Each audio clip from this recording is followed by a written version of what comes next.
Duplex governor general था, Dupleix governor general था और ये इंग्लिश ईस्ट इंडिया कंपनी ये इंटरवीन करना स्टार्ट किया फ्रेंच आर्मी को कि mutual quarrels of Indian princes में इंटरवीन करना स्टार्ट कर दिया, securing monetary commercial and territorial favours from them, from victor, them यानी विक्टर। तो जो लोकल राजा के जो आर्मी होते थे नवाब या चीफ्स का, वो उनके रिसोर्सेज को ये इम्प्लाई करता था और फर्दर ये प्लान बनाया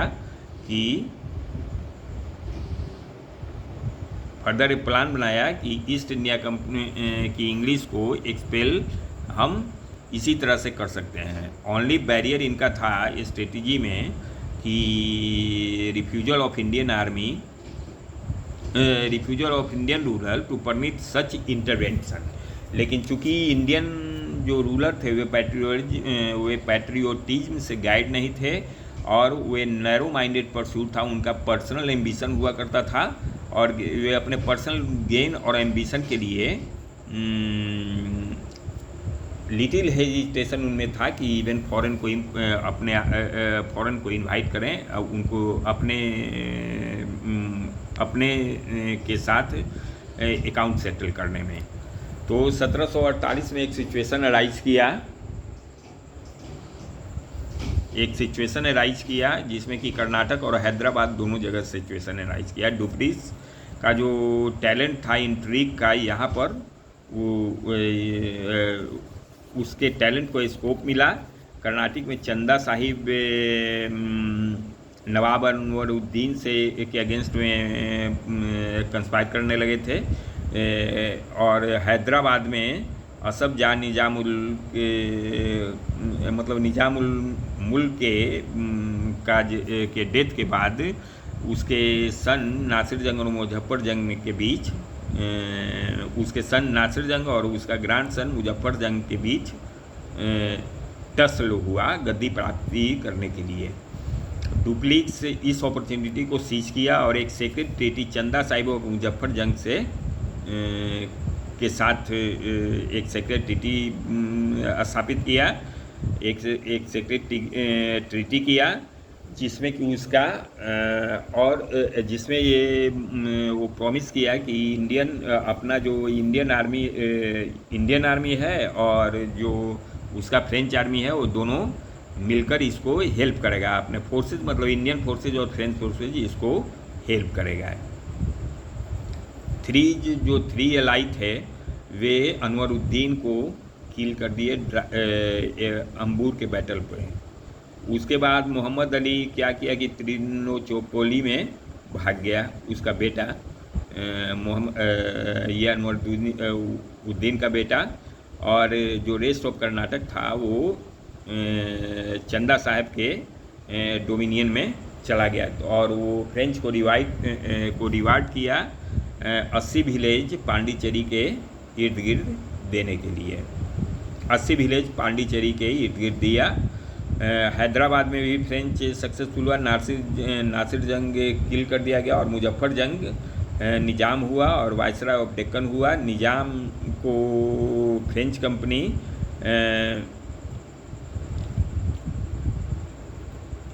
फ्रेंच कंपनी को पांडिचेरी के नज़दीक जो टेरिटरी था वो सौंपा और एक जिसमें कि मसूलीपट्टनम का जो टाउन था वो भी सौंप दिया और 5 लाख रुपया उसको दिया कंपनी को और अनदर 5 लाख रुपया इसके ट्रूप्स को। तो डुप्लिक्स था जो गवर्नर जनरल था वो 2 lakh as a jagir worth 1 lakh रुपया पाया। अब हम देखते हैं कि और मोर ओवर क्या किया गया कि मुगल डोमिनियन पर का ऑनररी गवर्नर बना दिया गया कृष्णा से कन्याकुमारी तक। डुप्लिक्स अपना जो बेस्ट ऑफिसर था बीजी उसको स्टेशन कर दिया हैदराबाद पे एक फ्रेंच आर्मी के साथ। यद्यपि कि इसका ऑस्टेंसिबल पर्पस था कि इस अरेंजमेंट का ऑस्टेंसिबल पर्पस था कि निज़ाम को एनिमी से रक्षा करना, लेकिन ये फ्रेंच इन्फ्लुएंस उसके कोर्ट पर स्वाभाविकता हो गई। मुजफ्फर जंग जब अपने कैपिटल के जा रहा था, मार्च कर रहा था, तो एक्सीडेंटली उसकी मृत्यु हो जाती है। बीजी सलाबत जंग को रेज कर देता है, जो कि निजामुल मुल्क का थर्ड सन था थ्रोन पर, और जो कि न्यू निज़ाम जो था वो फ्रेंच को आंध्रा दिया, जिसको कि आज नोन एज नॉर्दर्न सरकार। 4 डिस्ट्रिक्ट जिसमें था मुस्तफ़ानगर, एलोर, राजा मुंदरी, अंचिकोला। फ्रेंच पावर साउथ इंडिया में अब हाइट पर था। डुप्लिक्स का प्लान कंप्लीटली सक्सेसफुल हो गया था। फ्रेंच जो है अब इंडियन स्टेट्स को अपने फ्रेंड के रूप में विन करने के लिए ट्राई करने लगे और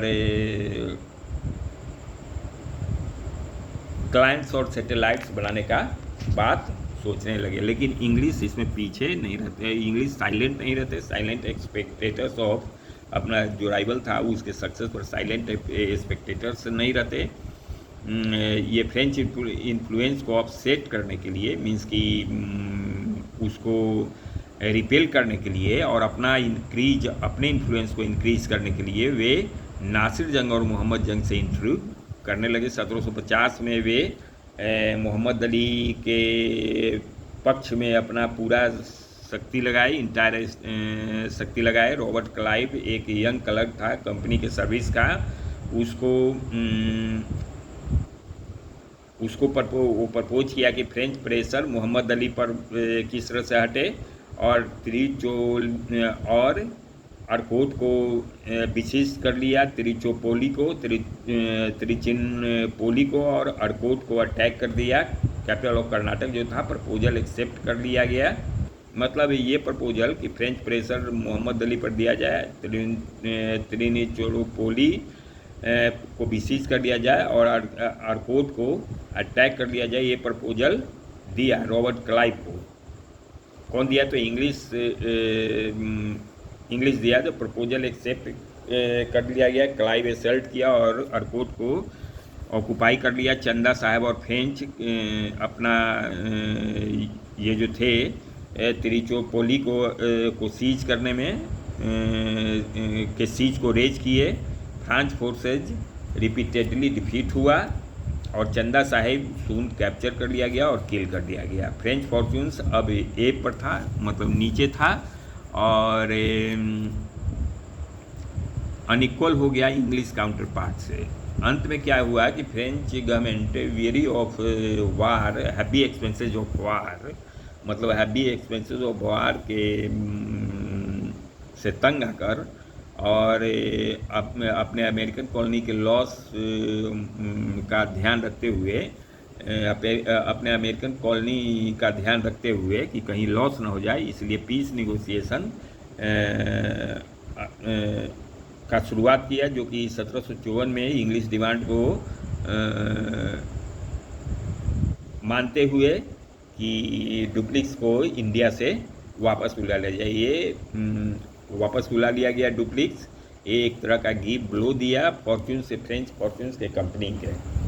टेम्पररी जो पीस था कंपनी का एंड हुआ 1756 में। ये फिर यूरोप में फिर वार शुरू हो गया।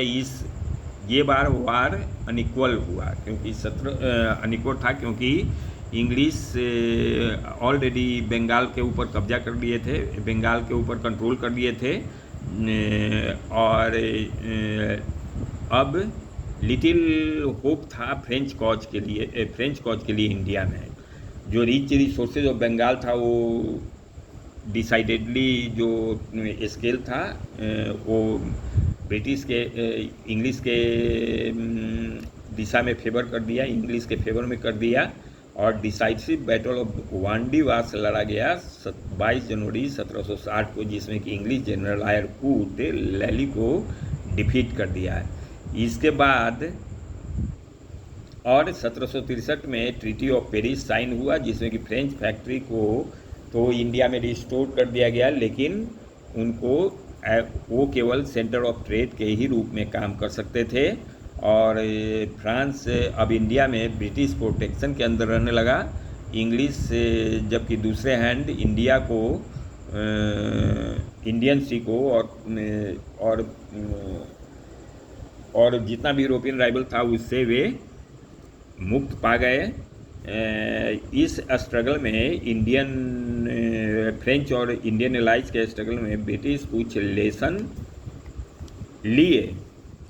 लिए, जो कि एक तरह का ये फैक्टर था, एक तरह का फोर्सेस क्रिएट किया, एक तरह का ट्रेंड क्रिएट किया। ये लेसन क्या था कि फर्स्टली की नेशनलिज्म के अभाव में इस कंट्री में अपना पॉलिटिकल स्कीम आसानी से बढ़ाया जा सकता है, क्योंकि taking advantage of mutual squabbles of Indian rulers के बीच में जो म्यूचुअल आपसी में जो झगड़ा हुआ करता था, उसके मद्देनजर रखते हुए, उसका एडवांटेज लेते हुए अपने डिजाइन को, अपने स्कीम को बढ़ाया जा सकता था, पॉलिटिकल एम्बिशन के स्कीम को बढ़ाया जा सकता था। सेकेंडली, जो वेस्टर्न ट्रेंड जो इन्फेंट्री थे, यूरोपियन या इंडियन, जो कि मॉडर्न वेपन से जो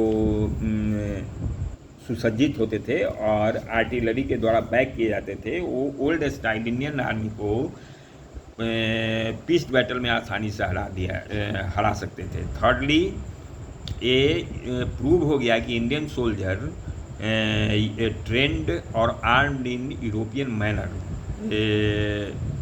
made a good soldier as an European, क्योंकि इंडियन सोल्जर में पैट्रियटिज्म के भावना का, नेशनलिज्म की भावना का भी का अभाव था। इसलिए उनको हायर किया जा सकता था और किसी के द्वारा इम्प्लाई किया जा सकता था जो उनको पे देने के लिए, जो उनको वेल पेड करे। तो ये पावरफुल, तो इंग्लिश इस तरह से एक पावरफुल आर्मी क्रिएट